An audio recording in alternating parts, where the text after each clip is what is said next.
Since 1578, only one country's leader has ever vanished without a trace. A great search is being made for Mr. Holt off Portsea, Victoria. However, no official announcement has been made as to the fate of the Prime Minister. And what's crazy is it happened right here.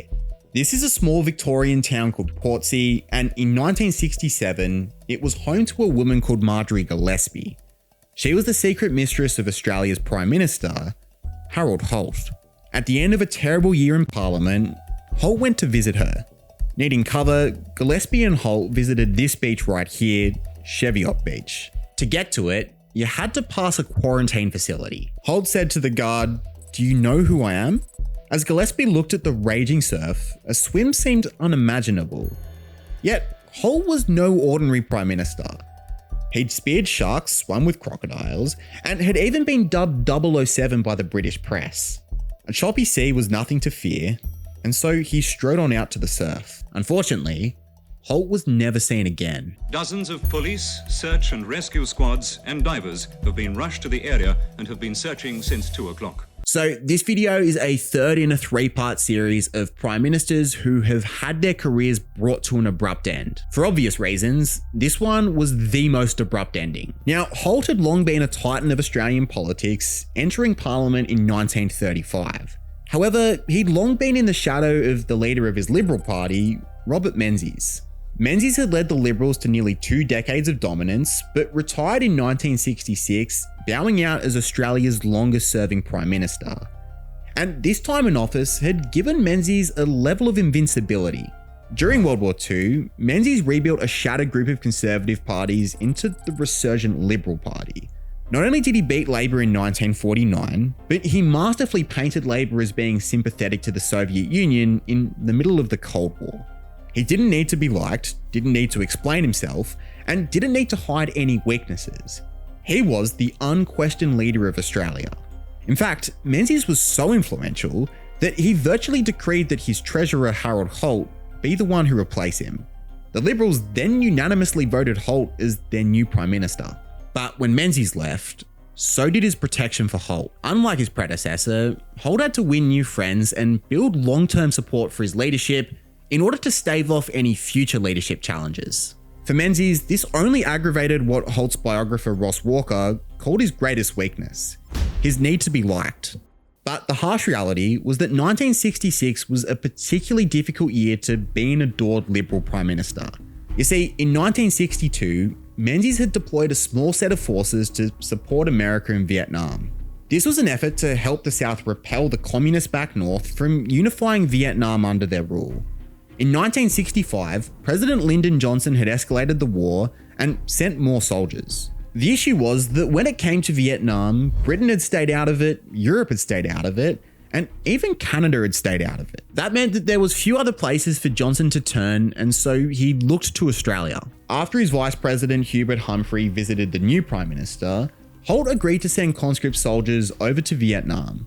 You see, Menzies had introduced conscription back in 1964, but those conscript soldiers had been kept in reserve, with many not actually believing that they would be sent to combat. Put yourselves in the shoes of a 20-year-old man. Twice a year, a birth date would be pulled out from a barrel, and if that was your birthday, you would be off to Vietnam. This really came to a head at the famous Battle of Long Tan.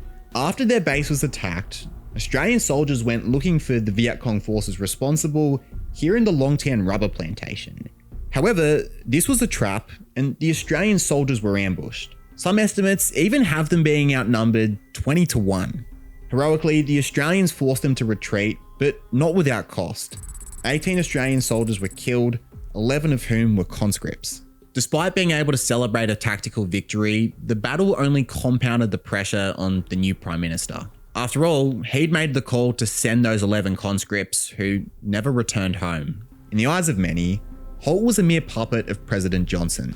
When America hosted Holt in Washington, Holt repeated Johnson's 1964 campaign slogan, saying that Australia was, quote, all the way with LBJ. But in the eyes of others, Holt was actually the one who was playing Johnson. With about 2.25 million Americans leaving the farms to serve in Vietnam, there was a huge increase in demand for food. Australian beef farmers filled that demand. In fact, in 1966, Australia exported $300 million more to America than they exported to us. That's the equivalent of about $4.8 billion today. Not only that, but LBJ became the first sitting president to visit Australia, and this is what he said. And LBJ is with Australia all the way. As Holt's first election as Prime Minister loomed at the end of the year, it was shaping up to be a referendum on the Vietnam War. Johnson's visit was really positively received and seemed to indicate that Vietnam could actually work in Holt's favour rather than against him. He also benefited from a very disorganised Labour Party. The leader was this guy, Arthur Colwell. When he first started as Labour leader, he was seen as their messiah. In 1961, he was so close to beating Menzies, losing by just 2 seats. But in 1963, Labour went backwards under him. After refusing to fund Catholic schools, their Catholic vote collapsed and they lost 10 seats. In 1966, he advocated for an immediate withdrawal of Australian soldiers. His deputy was a future Prime Minister, Gough Whitlam, and he advocated for only removing the conscripts. We looked at his story last time, and another Labour politician called Jim Cairns said that though he opposed Australian intervention in the first place, to pull out now would leave the South Vietnamese high and dry. Holt could also boast of pretty good economic figures. His treasurer William McMahon had passed a budget that was well received. It provided some relief to drought-stricken farmers without going into a reckless amount of debt. However, the Liberals relied on the support of the Country Party, and McMahon frequently clashed with their leader, John McEwen. That bit will be really important at the end. But when election day came, Holt not only held on to government, but won the biggest majority in federal history up until that point. For Mr. Colwell, the high hopes of the first week of the campaign were to be shattered by the people's verdict. He was not to be Prime Minister. And with that defeat, he was also on the way down from his own party's leadership. I mean, it's hard to overstate just how huge this victory was. He'd ended Colwell's leadership and had shown that at least at this point, he'd brought the public well and truly behind the Vietnam War. But 1967 didn't go as well. His reference to the fact that only one country in Southeast Asia supported Australia in the bombing of North Vietnam. His reference to Australia as the one respectable American ally in Vietnam. So across the aisle, Colwell was replaced with his deputy, Gough Whitlam. He was able to prosecute Labor's case far more effectively and had a very commanding presence in Parliament. Given that the year ended with a Liberal politician called Dudley Irwin writing a letter to Holt saying that the government had not been performing well for some time, I think it's fair to say that in 1967, Whitlam well and truly had Holt's number in the chamber. The first crisis that Holt faced was something called the Voyager disaster. Back in 1964, 2 Australian ships, the HMAS Melbourne and the HMAS Voyager, conducted a training exercise off the coast of Jervis Bay. For reasons still unknown, the Voyager changed course from manoeuvring behind the Melbourne to in front, creating a T-bone collision, killing 82 people. The controversy came from how Menzies investigated the incident. He was friends with the father of the captain of the Voyager, Jack Stevens, and Menzies appointed an ex-Liberal Senator John Spicer to investigate the incident. The investigation found no guilt with the late Stevens and instead laid some guilt at the hands of the captain of the Melbourne, John Robertson. Now, this is where the story gets really crazy. There's lots of Johns in the story. The now discredited Robertson was related to a Liberal backbencher called John Jess, who had just gotten elected in 1966 and was set to give his maiden speech in 1967. It's a long-standing convention that no matter what is said in someone's maiden speech, no one interrupts. Well, Jess actually used his speech to raise evidence that incriminated Stevens and exonerated Robertson. Stevens' number 2, Peter Cabin, had accused him of being an alcoholic and even suggested that he might have drunk that fateful night. In his investigation, Spicer had dismissed this evidence. Holt was livid that a Liberal politician had chosen family over party and had insinuated that the Liberal government was covering up the truth. Ironically, he broke convention and interrupted Jess. A Labor guy doing this would have been bad enough, but for a Liberal on Liberal was a terrible look. Holt reluctantly agreed to reopen the investigation, which annoyed other groups in his own party. And this marked the turning point in Holt's year. Later in 1967, an independent senator raised concerns about VIP flights. You see, a fleet of VIP planes were made available to members of the government for getting around the country.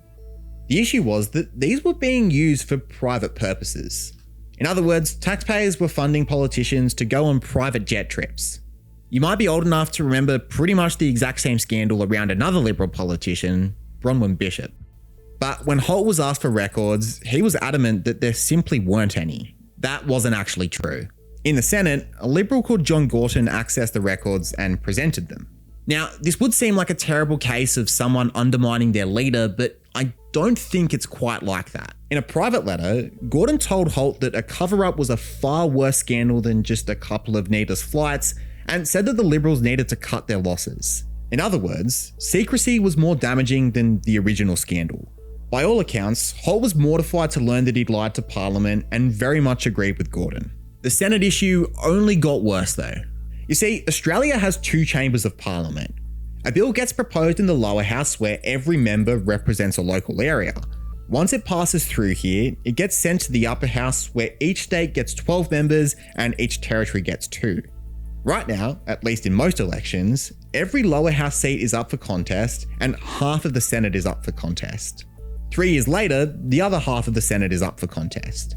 However, in Holt's day, the lower house and the upper house were elected at different times, and in 1967, Australia went to the polls to elect half of a Senate. Holt's coalition of Liberals and the Country Party lost 2 seats, and so with it, control of the Senate. And so this is crucial context for his disappearance. By the end of 1967, Holt was in a politically weak position, and for someone who liked to be liked, felt that he had a point to prove. How credible is he in stating his party's policy on South Vietnam? So after Parliament closed in 1967, Holt drove from Canberra to Portsea. His wife Zara stayed in Canberra and was aware of Holt's affair with Marjorie Gillespie. Gillespie was a socialite from Portsea and she played tennis with Holt when he was visiting his holiday home. This quickly turned into more than just tennis. In 1985, Zara said this: "I knew if I saw I had to make a fuss and that'd be it and I'd leave him in divorce." So to avoid a political scandal and not knowing that his wife knew, Holt tried to keep the affair a secret. Now, while in Portsea, Holt took Gillespie to Cheviot Beach, a beach very exposed to the strong winds and currents of the Bass Strait, and one that is currently illegal to swim in. It's important to note that Holt had a shoulder injury as well and was explicitly told by his doctor not to go swimming and not to play tennis. But they were also accompanied by Gillespie's daughter Vina, Vina's boyfriend Martin Simpson, and the boyfriend of Gillespie's recently deceased daughter, Alan Stewart. Holt was a keen snorkeler and had swum with sharks and crocodiles plenty of times. However, his snorkeling ability was stronger than his surf swimming ability, particularly with his injured shoulder. In fact, earlier on in the year, he'd been stuck in a rip and needed his friend to come and rescue him. This time, there were no friends to help him. Alan Stewart followed him into the water but quickly got out due to the rough conditions. Gillespie then said she saw Holt get sucked out into a rip and then disappear. Obviously, they immediately called for help and contacted the authorities. They asked her if he happened to have flippers on and she said no, and then came the words that she dreaded. "Oh, he's probably dead." But hold up. Marjorie Gillespie wasn't his wife. It was Zara back in Canberra. Would have been a pretty awkward phone call to Zara. But as each hour passed, the outcome became bleaker and bleaker. When Holt's body wasn't found after the first night of searching, Zara conceded that the search had turned to a mere body retrieval. After 4 days, most of the search party was withdrawn, and after 19 days, the search was called off. It's now 20 hours since the Prime Minister's been missing. Does the government accept the fact that he's dead? I can't speak for the government at this moment, but I think I can say that we have just about given up ourselves, our hopes. I think our last hopes have drained away during the day. Imagine your Prime Minister just disappearing. It was one of the first instances in history where the public was just glued to the television, praying for some sort of answer. But the answer never came. Harold Holt had drowned. But with no body, this could only be an assumption.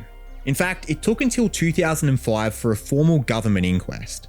Based on interviews with witnesses, Holt's medical history, and that 340 searching personnel were unable to find a body, the Victorian government deemed his death to be a drowning. But quite quickly after Holt disappeared, rumours spread, and there was no shortage of theories that were put forward. When an unidentified bone washed up on the southern coast, people assumed that Holt had been attacked by a shark. But that theory was extremely tame compared to some of the ones that came afterwards. One theory actually had Holt getting collected by a Chinese submarine. It went like this. During his time in office, Holt drastically improved relations with Asia by abolishing the rule where immigrants had to pass a dictation test in a European language. He also visited Cambodia, Thailand, Laos, Hong Kong, South Korea, and Vietnam. Holt had also wanted to recognise Mao's People's Republic of China as the legitimate Chinese government instead of Chiang Kai-shek's Republic of China. The theory gained traction in the 80s, and its proponents argued that Holt had secretly been recruited by Mao's Communist Party in the 1940s and had since been acting as a double agent. According to this theory, Holt deliberately went to a beach with strong currents and insisted on swimming so that the rip would take him out of sight. I mean, you would have to really back your swimming ability, notwithstanding the difficulty of actually getting the sub to the exactly precise location without being picked up by the Australian Navy. Another theory had Holt running away from his political troubles or possibly his marital troubles as well. Some speculated that this was an attempt to stage his death, with others even claiming to have seen Holt in Paris. Another theory was that Holt never actually went to the beach and that this was all just a cover story. In 1967, little progress was made in the Vietnam War, and the public was starting to turn. America had wanted an even greater investment of soldiers from Holt, but Holt had only given 1,700 and insisted that there would be no more. The CIA didn't exactly have clean hands throughout the 1960s. They had helped orchestrate coups in Congo, Brazil, Laos, and Indonesia. Many therefore speculated that Holt had been privately assassinated for his waning support of Vietnam. It's a juicy theory, but wouldn't make sense given what came next. Literally on the day that Holt went missing, some Liberals started making calls to shore up support for a leadership ballot. Holt's funeral was also filled with high-profile guests like Prince Charles and Lyndon Johnson. Just 3 months afterwards, Johnson announced that he wouldn't recontest the presidency in the 1968 election, meaning that it's hard to even argue that there would have been a motive for the CIA to do anything to Holt. However, in the eyes of a Liberal minister, Don Chipp, it was actually Gough Whitlam who gave the most sincere tribute to Holt, with the other Liberals being preoccupied by claiming his throne. The frontrunner was Billy McMahon. After all, the Treasurer to Prime Minister conveyor belt was the road that Holt himself had taken. However, John McEwen threw an absolute spanner in the works. Remember, the Liberals needed his country party to form a government, and McEwen said that he would not support the Liberals if McMahon was the leader. McMahon had opposed tariffs while McEwen strongly supported them, and McEwen even accused McMahon's friend Maxwell Newton of leaking tariff information to Japanese factories. Earlier in the year, Holt had tried to mediate the two, but it had ended disastrously. To be clear, McMahon was the preferred candidate within the Liberals, but they couldn't risk losing government. So a 4-horse race opened up. Having shown leadership in the VIP plane affair, John Gordon won the support of 43% of the party. This was enough to beat the other three, even though he wasn't the first choice of 57%. But here's the thing. In 1971, John McEwen retired. With McMahon's sole roadblock now out of the picture, the coast was clear for him to become Prime Minister, and he challenged Gordon to spill the leadership. The vote was split 33-33, with one vote left: Gorton's. You would think that Gordon would use that vote to save himself, but what he did was insane. He actually voted against himself, saying that 50% of the party being against him was too much. But McMahon was incapable of saving the Liberals. The party had now become so fractured. In fact, Gordon repeatedly crossed the floor, voting against his own party. Despite McMahon's strong performance as Treasurer, as Prime Minister, inflation was at its highest in 20 years and unemployment was beginning to rise. In 1971, he criticised Gough Whitlam for going to visit Mao Zedong in Beijing. Australia's official position was that Chiang Kai-shek's Taipei was the capital of China and not Mao's Beijing. This proved to be especially embarrassing when just a year later, US President Richard Nixon followed Whitlam's lead, visited Mao, and began talks with them. After 23 years in the political wilderness, Whitlam had a campaign slogan that really resonated: "It's time." Australia agreed, and after over 2 decades, Whitlam finally led Labor back into the promised land. But it could have been oh so different if Holt never made that fateful trip to Cheviot Beach. It was Holt who had kept McEwen and McMahon at bay. Once he was gone, the two bitterly fought over his vacant throne. And yes, while Holt did say all the way with LBJ, he was certainly slowing down his support, and with Johnson not recontesting the 1968 election, I think it's possible that Holt would have pulled out of the war. But let us know below. What do you think happened to Harold Holt?